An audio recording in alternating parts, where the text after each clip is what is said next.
안녕하세요. 헬스톡톡 신경민입니다. 날씨가 정말 많이 선선해졌는데요. 이맘때일수록 꼭 걸리는 것이 있죠.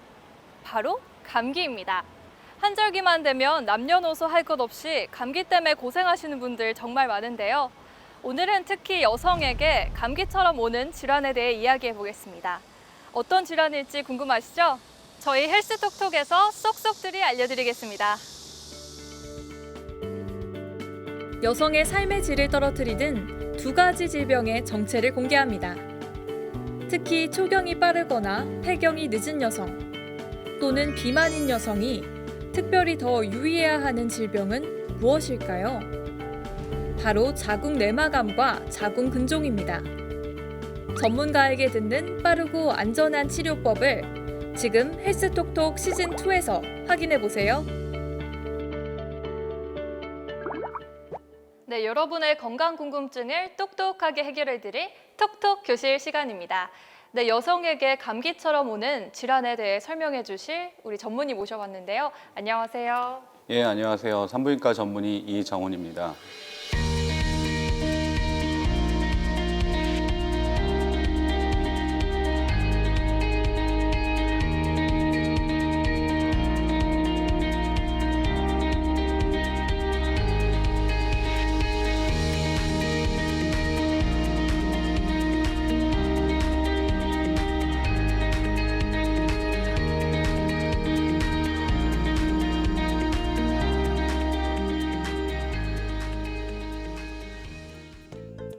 (30대) 여성 직장인 A씨는 얼마 전부터 이상한 증상이 보이기 시작했는데요. 어떤 증상인지 화면으로 확인해 볼까요? 이상하다. 평소보다 생리량이 많아진 것 같은데. 요즘 너무 많이 먹어서 그런가? 모르겠다.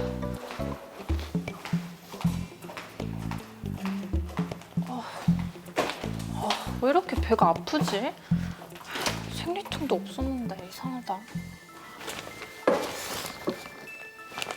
혹시 진통제 없으세요? 생리량이 평소보다 많아지고 없었던 생리통까지 생긴 A씨. 도대체 무슨 일일까요? 오늘의 톡톡 1교시는 자궁 내막암에 대해 알아보겠습니다. 네, 저희가 방금 본 톡톡 극장에서 평소와 다른 생리 증상이 있는 사례자를 봤는데요. 예. 혹시 이 경우에 특별히 신경 써야 하나요? 일반적으로 여성분들의 경우에 생리양의 변화가 있거나 생리기간의 변화가 있을 때 본인이 최근에 수면 상태가 안 좋다든지 건강 상태가 안 좋다든지 살이 쪘다든지 이런 것들을 먼저 생각하시게 되는데요.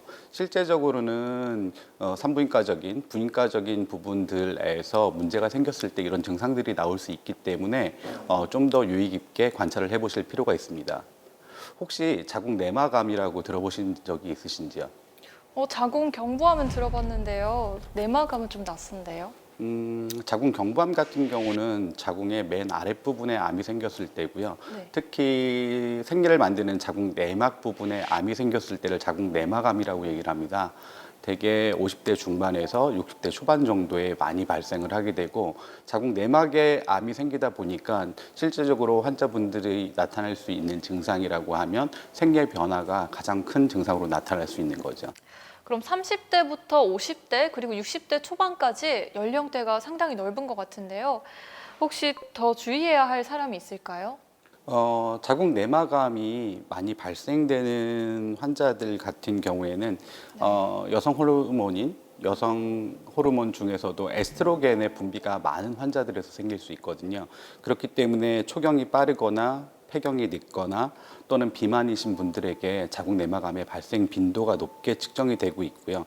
최근 들어서는 한국 여성들에 있어서도 식습관의 변화라든지 라이프 스타일의 변화 때문에 30대에서도 발생이 많이 증가되는 걸로 되어 있습니다. 대개 52세 이후 폐경을 맞은 환자들은 49세 이전에 폐경을 맞은 환자들에 비해서 자궁 내막암의 발생 비율이 2.4배 정도 높은 것으로 보고가 되고 있고요. 과체중이나 비만하신 분들이 체중이 정상이신 분들에 비해서 10배 정도 증가되는 것으로 보고되고 있습니다. 저 보통 폐경한 여성들이 더 질병에 취약하다고 알고 있는데요. 이 자궁 내막암 같은 경우는 출산 경험이 없는 사람이나 폐경이 늦은 분들에게 더 위험한 이유가 있나요? 자궁 내막은 여성 호르몬 중에서 에스트로겐에 민감하게 반응을 하는 조직입니다.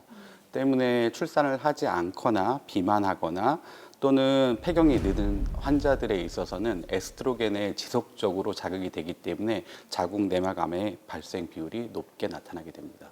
그럼 임신 상태에서는 자궁 내막암에 걸릴 위험이 없는지, 또 자궁 내막암에 걸렸던 여성들이 이 임신이 어려울 수도 있는지 걱정되는데요. 어떤가요? 먼저 임신 중에는 앞서 설명드렸던 에스트로겐과 반대되는 프로게스테론이라는 호르몬이 지속적으로 분비가 되기 때문에 임신 중에 자궁 내막암에 걸릴 확률은 거의 없다고 생각을 하셔도 됩니다. 두 번째 질문에서 그럼 자궁 내막암을 앓았던 환자에서 임신이 가능한지 여부는 이 환자가 처음에 자궁 내막암을 진단받았을 때 병기가 중요합니다. 자궁 내막암이라고 하면 대개 1기, 2기, 3기, 4기로 나누고 또 초기 자궁 내막암은 1기 중에서도 자궁 근육층을 절반 정도만 침범을 한 경우가 있습니다. 이 경우에만 임신력을 보존하는, 다시 말해서 자궁과 난소를 보존하는 보존적 수술 치료를 할 수가 있는 것이고요. 그 이상이 되는 초기 내막암이 아닌 경우에는 자궁을 절제하기 때문에 임신력이 보존이 되지 않습니다. 조심해야 하는 병이네요. 그럼 혹시나 모르고 지나치면 큰일 날 것 같은데 자궁 내막암의 증상들이 있을까요? 가장 흔한 증상은 생리 기간이 아닌데 출혈을 비추는 비정상 자궁 출혈이 가장 흔한 증상입니다. 대개 환자들에 있어서 생리 기간 중간에 출혈이 있거나 또는 생리가 조금 빨라지거나 생리 후에 조금의 출혈이 있다라고 주로 호소를 하게 되시고요. 좀 더 진행이 됐을 경우에는 뭐 노란색의 분비물이라든지 또는 분비물에 악취가 난다든지 또는 대량의 출혈이 생긴다든지 또는 복부, 골반, 다리의 압박감 등을 느끼기도 합니다. 그럼 초기 증상을 이렇게 지나치고 방치해버리면 어떻게 되나요? 좀 더 진행이 된다면 골반통을 느끼거나 또는 체중이 지속적으로 감소하거나 또는 종계에 의해서 빈뇨라든지 혈뇨, 복부 팽창 또는 과다 출혈로 인해서 전신 쇠약감 같은 것들을 느끼기도 합니다. 네, 듣기만 해도 정말 무섭고 걱정되는데요. 이 자궁 내막암 외에 감기처럼 찾아올 수 있는 또 다른 질병이 있다고 합니다. 20대 직장인 B 씨는 불편한 속 때문에 인상을 자주 찌푸린다고 하는데요. 과연 그 증상이 무엇인지 화면으로 확인해 보겠습니다. 속도 안 좋고 왜 이렇게 찝찝하지? 화장실에 갈 때마다 시원하게 볼일을 보지 못하는 상황이 계속되는 직장인 B 씨. 걱정이 되는데요.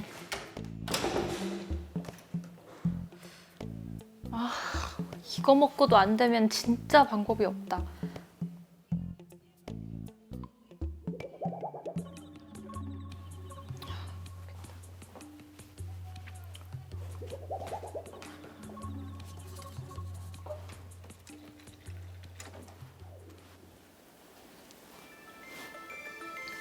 물도 많이 마시는데 왜 이렇게 안 낫지?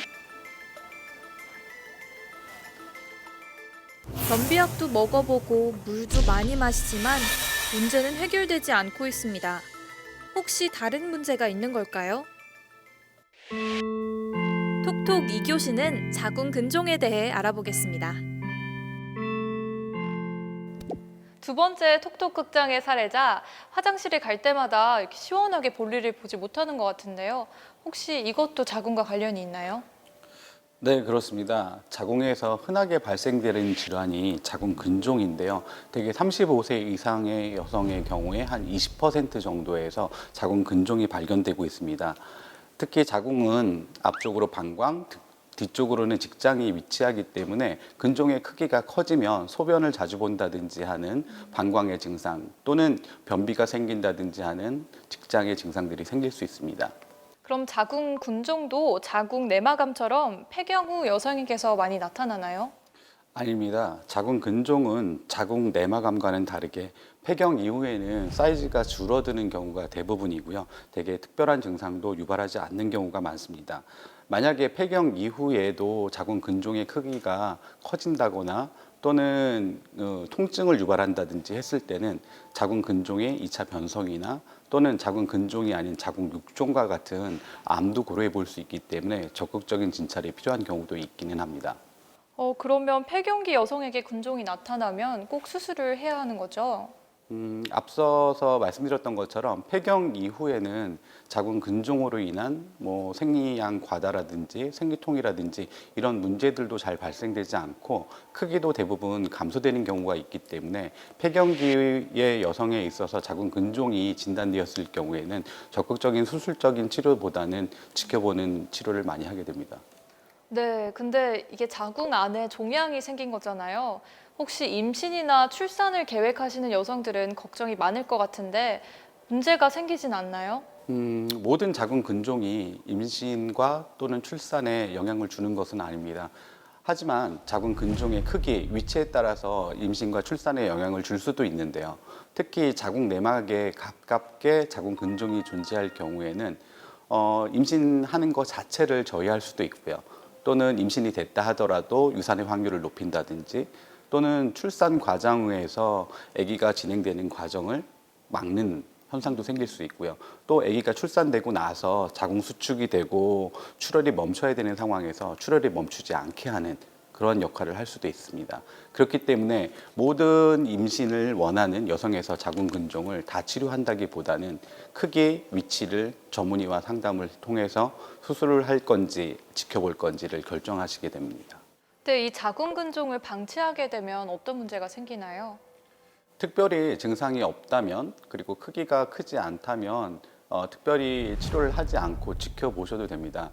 하지만 정기적으로 우리가 초음파 검사라든지 산부인과 검진을 통해서 사이즈가 지속적으로 커지는 근종의 경우에는 육종을 배제하기 위해서라도, 즉 다시 말해서 자궁 근종이 아닌 자궁암과 같은 자궁 육종이 나올 수 있는 확률이 있기 때문에 사이즈를 주기적으로 검사를 하시다가 크기 변화가 있거나 또는 없던 증상이 생기셨을 때는 적절한 치료를 받으시는 걸 권해드리고 싶습니다. 그런데 변비나 빈뇨감은 평상시 다이어트하는 여성들에게도 나오는 증상 같은데요. 혹시 다른 증상들도 얘기해 주실 수 있나요? 자궁 근종은 큰 증상이 없어 쉽게 지나치기 쉬운데요. 그런 분들을 위해 자가 진단 방법이 마련되어 있습니다. 자궁 근종 증상에 따른 자가 진단법. 첫째, 하복부에 단단한 또는 불규칙한 크기의 덩어리가 만져진다. 둘째, 하복부에 불쾌한 팽만감이 느껴진다. 셋째, 골반에 만성적으로 통증이 있다. 넷째, 월경이 평소보다 많이 나오거나 생리 주기가 아닌데도 출혈이 있다. 다섯째, 빈뇨, 배뇨곤란, 잔뇨감, 요정체 등의 증상이 있다. 여섯째, 약간의 변비 증상, 배변 시 통증, 소화 장애 등이 나타난다. 일곱째, 하지 부종, 정맥류가 생기고 하지에 통증이 있다. 지금 말씀드린 7가지 항목 중에서 3가지 이상이 해당되신다면 병원에 내원해서 검사를 받아보시는 게 좋겠습니다. 그럼 지금까지 얘기해 주신 이 자궁 내막암과 자궁 근종 있는데요. 둘 다 그대로 방치하면 큰 병이 될 수 있을 것 같아요. 혹시 치료 방법에 대해서 알 수 있나요? 먼저 자궁 내막암의 치료에 대해서 말씀을 드리면 일단 자궁 내막암이 진단이 되게 되면 영상학적인 검사, PET-CT라든지 MRI 또는 혈액학적인 검사들을 통해서 병의 진행 단계를 먼저 검사하게 됩니다. 그 병의 진행 단계, 즉 1기, 2기, 3기, 4기 이 병기에 따라서 수술적 치료를 하거나 방사선 치료 또는 항암 치료 등을 받게 되죠. 네. 자궁 근종의 치료는 크게 비수술적인 치료 방법과 수술적인 치료 방법이 있습니다. 비수술적인 치료 방법이라고 하면 되게 약물 치료를 하게 되는데요. 주사를 맞는 호르몬 요법을 쓰거나 또는 먹는 호르몬 요법을 쓸 수도 있고요. 또는 자궁 내 피임 장치인데 여성 호르몬이 들어있는 피임 장치를 써볼 수 있습니다. 수술적인 방법으로는 혹이 많거나 더 이상 출산의 계획이 없다면 자궁 자체를 드러내는 자궁 적출술도 치료의 한 방법일 수 있고요. 또는 크기나 위치에 상관없이 향후 임신을 원하는 여성들에 있어서는 자궁 근종만을 절제하는 자궁 근종 절제술을 시행하게 됩니다. 사실 자궁 수술인 것만으로도 굉장히 무서운데요.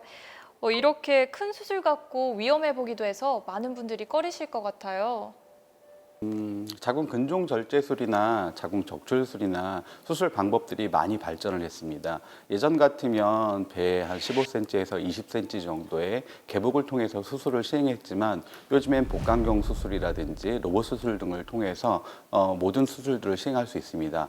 특히 최근에 개발된 단일공 복강경 수술 또는 단일공 로봇 수술 같은 경우에는 배꼽의 1.5cm에서 2cm 정도의 절개를 통해서 근종 절제술 또는 자궁 적출술을 다 시행할 수 있습니다. 최근 들어서 로봇 수술의 빈도가 많이 증가되고 있습니다.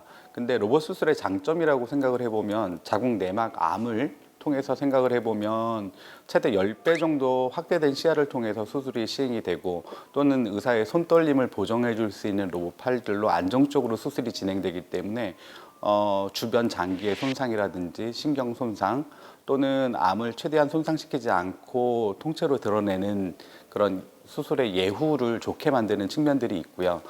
자궁 근종 수술의 경우에서는 향후 임신을 준비하시는 젊은 여성분들이 대부분이신데 자궁 내막 손상이라든지 자궁 자체를 보존하는 수술적 측면에서 또는 배꼽의 하나의 흉터를 통해서 수술이 시행되기 때문에 미용적인 측면에서도 아주 우수하다고 생각합니다. 들어보니 무척 간단한 수술처럼 들리는데요. 수술에 대한 두려움이 좀 사라진 것 같아요. 수술이 빨리 끝나는 만큼 이 회복도 빠를 것 같은데 혹시 어떤가요? 수술 상처가 적기 때문에 환자가 느끼는 통증도 적을 수밖에 없고요. 회복도 빠르게 됩니다. 대개 일반적으로 자궁 근종 절제술 또는 자궁 적출술을 시행받은 환자에 있어서는 다음 날 되면 일상적인 병실 내 활동이라든지 다 가능하시고요. 퇴원하게 되는 게 한 3일째 정도에 퇴원하시게 되는데 3일째 본인이 갖고 왔던 짐을 가지고 자기 차를 타고 운전을 해서 집에 가실 수 있는 컨디션은 다 유지가 됩니다. 그럼 이런 로봇 수술의 부작용이나 주의해야 할 점은 없을까요? 로봇 수술이 회복도 빠르고 통증도 적고 환자에 있어서 분명한 장점이 있는 건 사실이지만 진행된 난소암이라든지 또는 자궁 경부암에 대해서는 아직 논란의 소지가 있습니다. 그렇기 때문에 모든 수술이 로봇이 만병통치약처럼 다 좋은 것만은 아니고요. 또 가장 크게 고민해 봐야 될 문제는 보험 적용이 안 되기 때문에 경제적으로 부담이 많이 된다는 것도 로봇 수술의 단점으로 생각해 볼 수 있습니다. 저희가 이런 큰 수술을 하기 전에 예방할 수 있는 방법이 있으면 좋을 것 같은데요. 이 자궁 내막암이나 자궁 근종을 예방할 수 있는 이 실생활의 습관이 있을까요? 특히 자궁 내막암의 경우에 에스트로겐에 큰 영향을 받습니다. 근데 난소에서 분비되는 에스트로겐 말고 피하 지방에서 분비되는 에스트로겐이 더 문제가 되는 경우가 많기 때문에 적절한 식이 조절, 운동을 통해서 정상 체중을 유지하고 1년에 한 번 정도는 정기적으로 산부인과 검진을 받으신다면 크게 도움을 받으실 수 있습니다. 네, 잘 들었습니다. 사실 감기는 아무리 예방하려 해도 100% 예방이 힘들죠. 오늘 알아본 이 두 질병도 마찬가지일 것 같습니다. 수술이라고 하면 막연히 두렵고 걱정되셨던 분들의 고민을 조금이나마 덜어드릴 수 있는 시간이었던 것 같습니다. 오늘의 헬스톡톡, 여성들이 반드시 알아야 할 자궁 건강에 대해 알아봤는데요. 다음 시간에도 유익한 건강 정보로 찾아오도록 하겠습니다. 헬스톡톡, 다음 시간에 만나요. 오늘의 헬스톡톡에서는 30, 40대에 흔히 찾아볼 수 있는 자궁 근종과 자궁 내막암에 대해 알아봤는데요. 일상생활에서 쉽게 지나칠 수 있는 질병이기 때문에 정기적인 검진과 자기관리가 필요하겠습니다. 최근 로봇 수술이 하나의 치료 방법으로 떠오르고 있는데요. 빠른 회복과 정확함으로 주목을 받고 있다고 합니다. 그럼 오늘의 헬스톡톡, 여성이 꼭 체크해야 할 자궁 건강에 대해 알아봤습니다.